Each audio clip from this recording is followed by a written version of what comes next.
Shalom, selamat pagi Bapak Ibu Saudara yang dikasihi Tuhan Yesus. Apa kabar pada pagi hari ini? Saya berharap kita semua dalam keadaan sehat, sukacita di dalam Tuhan. Dan pada pagi hari ini kita bertemu kembali untuk merenungkan firman Tuhan. Firman Tuhan pada pagi hari ini saya berikan judul Bukan Sebuah Kebetulan.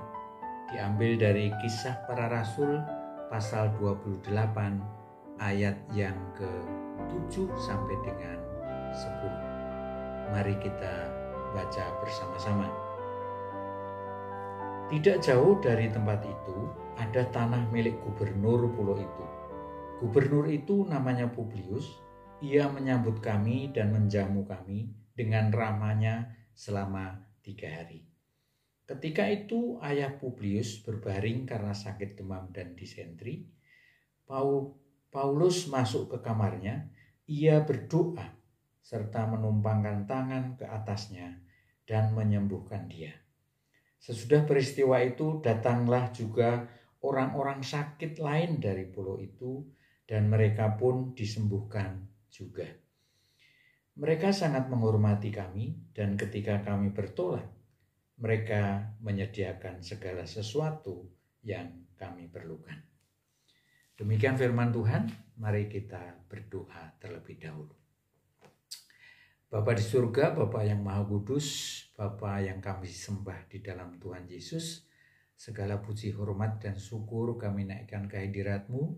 Oleh karena kasih dan karunia-Mu Tuhan, pada pagi hari ini kami boleh dibangunkan dalam keadaan sehat, dan kami siap Tuhan membuka hati kami untuk mendengarkan kebenaran firman Tuhan. Dan biarlah kiranya Roh Kudus Tuhan menolong kami, memberikan hikmat sehingga kami boleh mengerti akan kebenaran firman-Mu ini. Dan biarlah Tuhan Engkau akan memberkati kami. Dalam nama Tuhan Yesus kami mengucap syukur dan berdoa. Bapak Ibu Saudara, renungan pada pagi hari ini kita akan melihat kisah Rasul Paulus ketika dia akan berlayar menuju ke Roma oleh karena dia harus banding dan harus menghadap kaisar. Perjalanan Rasul Paulus menggunakan kapal, sementara jarak yang ditempuh cukup jauh, tentu memakan waktu yang cukup lama. Dan di dalam sepanjang perjalanannya, kalau kita melihat di dalam pasal 27, begitu banyak tantangan, bencana yang harus dihadapi oleh Rasul Paulus. Kapal yang digunakan tentu sangat besar karena di dalam pasal 27 ayat yang ke-37 dikatakan bahwa jumlah orang yang ada di dalam kapal itu adalah 276 orang. Dan kita tahu bahwa pada masa itu tentu belum ada pesawat sehingga dia harus melakukan perjalanan melalui laut. Rasul Paulus sebenarnya sudah tahu bahwa di dalam perjalanannya menuju Roma tentu akan banyak tantangan yang akan dihadapinya. Karena Rasul Paulus mengatakan di dalam pasal 27 ayat yang ke-10 dikatakan, saudara-saudara, aku lihat bahwa pelayaran kita akan mendatangkan kesukaran-kesukaran dan kerugian besar bukan saja bagi muatan dan kapal, tetapi juga bagi nyawa kita. Rasul Paulus di sini sudah mengingatkan kepada para perwira yang mengawalnya. Karena di dalam kapal ini banyak juga tahanan-tahanan lain bersama Rasul Paulus yang akan menuju ke Roma. Nah, Bapak Ibu Saudara, ternyata apa yang disampaikan oleh Rasul Paulus terjadi di dalam perjalanannya di laut. Di tengah-tengah laut dia diserang oleh angin sakal, kemudian juga diserang oleh adanya ombak yang besar, badai, angin yang cukup besar tentu mengombang-ambingkan laut, mengombang-ambingkan kapal yang ditumpangi oleh Rasul Paulus beserta yang lain-lain. Dan peristiwa ini terjadi bukan sebuah kebetulan, terjadi sebuah bencana, tetapi ternyata cara Tuhan untuk menuntun Rasul Paulus ke suatu tempat di mana tempat itu masih banyak orang-orang yang belum percaya atau orang-orang yang belum mengenal Tuhan, orang-orang yang masih mengenal dan percaya kepada dewa-dewa. Nah, Bapak Ibu Saudara, perjalanan Rasul Paulus akhirnya kandas di sebuah pantai, ya, karena kapalnya mengalami kerusakan. Di dalam pasal 27 ayat 41 dikatakan, tetapi mereka melanggar busung pasir dan terkandaslah kapal itu, haluannya terpancang dan tidak dapat bergerak, dan buritanya hancur dipukul oleh gelombang yang hebat. Ini adalah akhir peristiwa perjalanan Rasul Paulus walaupun belum sampai di Roma. Nah, kita lihat Rasul Paulus terdampar di sebuah pulau yang namanya adalah Pulau Malta. Ya.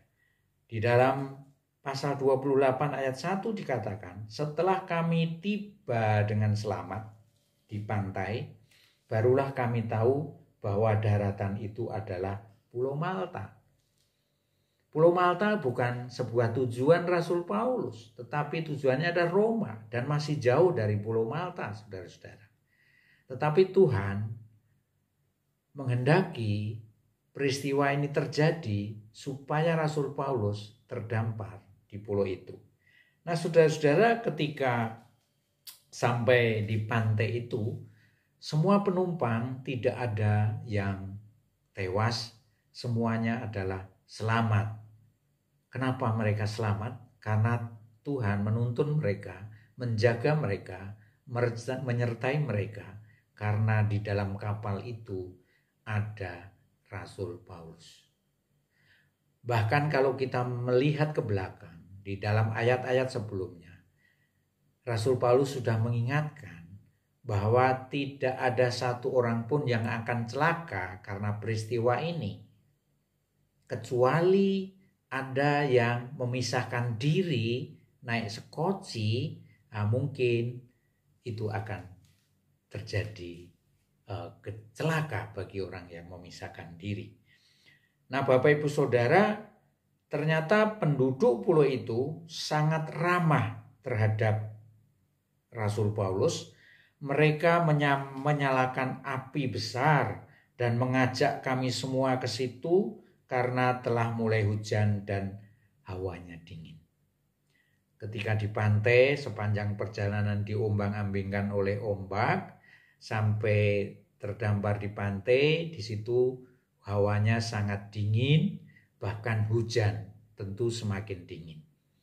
Tetapi orang-orang di pulau itu sangat ramah terhadap orang yang mengalami kecelakaan ini.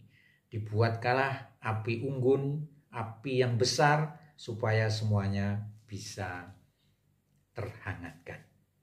Nah, di dalam pasal 3 ternyata bencana belum berhenti sampai di sini, saudara-saudara. Kita melihat di pasal 3 Rasul Paulus, di sini dikatakan ketika Rasul Paulus memungut sebuah ranting-ranting dan meletakkannya di atas api, keluarlah seekor ular beludak karena panasnya api itu, lalu menggigit tangannya. Rasul Paulus sudah terlepas dari bencana di laut. Tetapi ketika sampai di darat, masih ada bencana lagi, yaitu Rasul Paulus digigit ular beludak. Bapak Ibu Saudara tahu bahwa ular beludak adalah ular yang sangat beracun. Jika tidak tertolong dengan cepat, dipastikan orang ini akan mati. Penduduk di pulau itu juga berpikir demikian, bahwa siapapun yang digigit ular beludak itu pasti akan tewas. Bahkan penduduk di pulau itu sambil berbisik-bisik satu dengan yang lain mengatakan, ini adalah Rasul Paulus, maksudnya adalah seorang pembunuh. Sudah tertimpa bencana di laut dan para dewa tidak melepaskan walaupun dia sudah sampai di pantai. Di ayat yang ke-4 dikatakan, ketika orang-orang itu melihat ular itu terpaut pada tangan Paulus, mereka berkata seorang kepada yang lain, orang ini sudah pasti seorang pembunuh, sebab meskipun ia telah luput dari laut, ia tidak dibiarkan hidup oleh Dewi Keadilan. Nah, di sini kita melihat bahwa orang-orang di pulau itu adalah orang-orang yang masih percaya kepada dewa-dewa. Nah, Bapak Ibu Saudara, tetapi apa yang terjadi? Rasul Paulus mengibaskan ular itu ke dalam api dan ia sama sekali tidak menderita sesuatu. Peristiwa itu tidak terjadi seperti yang dipikirkan oleh penduduk di Pulau Malta yang pada saat itu bersama-sama dengan rombongan Rasul Paulus. Nah, karena peristiwa itu Rasul Paulus tidak terjadi apa-apa, akhirnya mengubah pikiran orang-orang di Pulau Malta itu. Di dalam ayat yang ke-9 dikatakan, sesudah peristiwa itu datanglah juga orang-orang di dalam pasal yang ke-6, ya, pasal yang ke-6, namun mereka menyangka bahwa ia akan bengkak atau akan mati, rebah seketika itu juga. Di dalam pasal 6 ayat 6 bagian B, tetapi sesudah lama menanti-nanti, mereka melihat bahwa tidak ada apa-apa yang terjadi padanya. Maka sebaliknya mereka berpendapat bahwa ia seorang dewa. Nah, saudara-saudara, peristiwa itu mengubah pola pikir, mengubah pendapat penduduk itu yang dari pemikiran Rasul Paulus seorang pembunuh menjadi Rasul Paulus ternyata mungkin seorang dewa. Ya, karena digigit ular pun tidak terjadi apa-apa. Nah, saudara-saudara, peristiwa ini adalah menandakan bahwa Roh Kudus, penyertaan Roh Kudus terhadap Rasul Paulus, Roh Kudus melindungi dari segala bencana yang terjadi.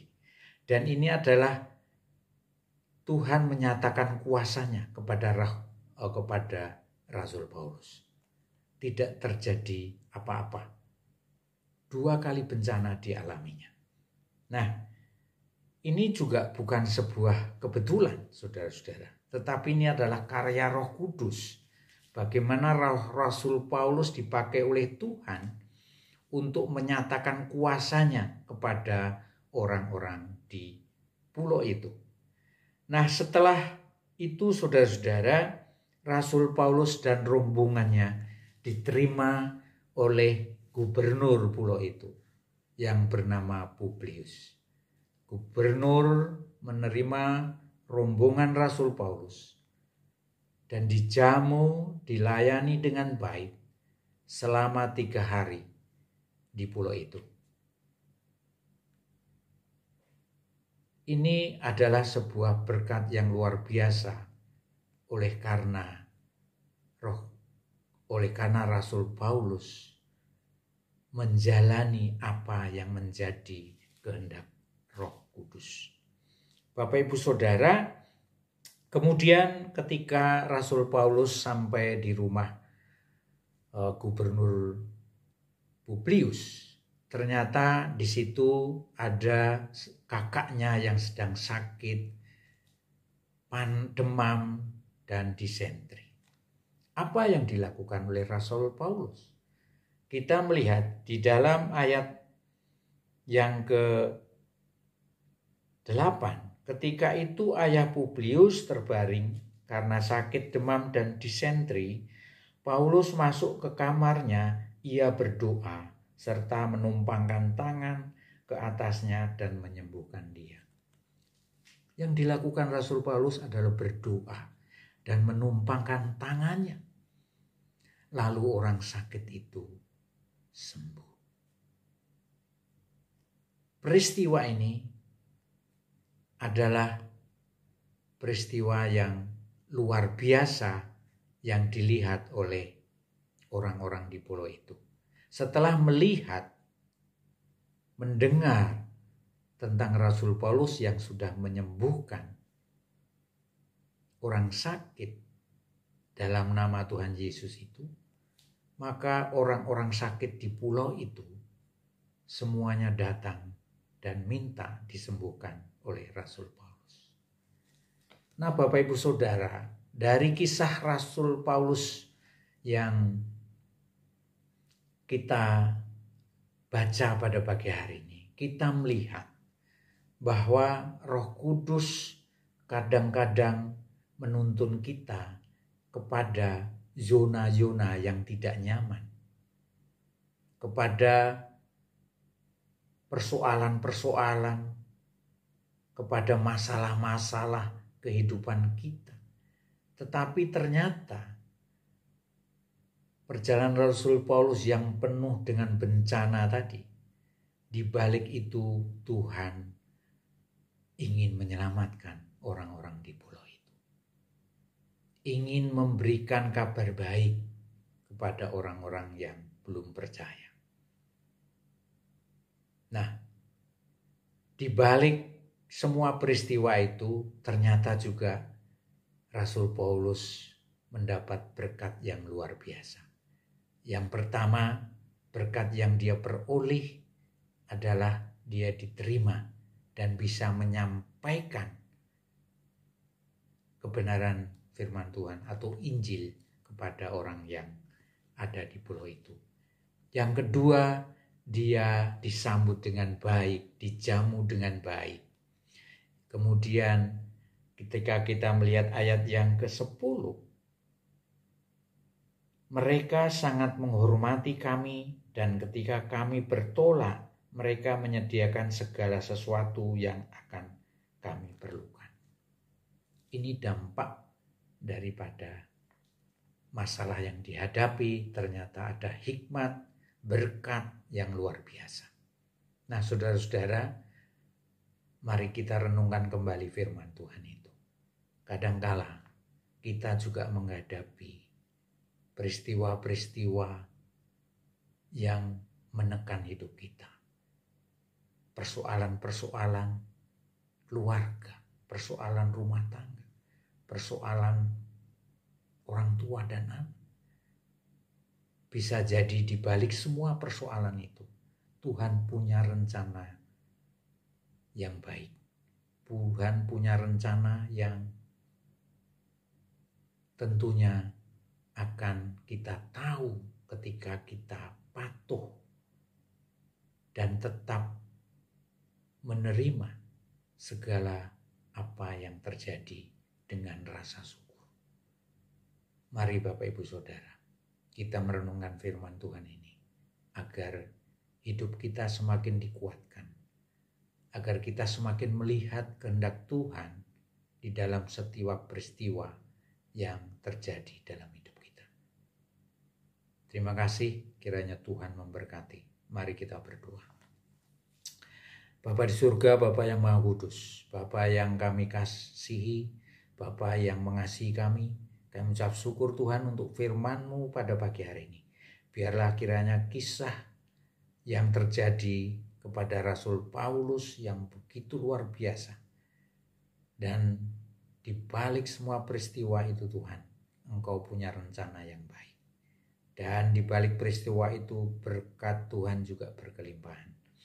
Biarlah kami boleh merenungkan akan segala peristiwa, persoalan, himpitan, tertekan dalam hidup kami. Dan kami boleh melihat kebenaran itu adalah rencana Tuhan yang baik. Terima kasih Bapa. Inilah setiap kami.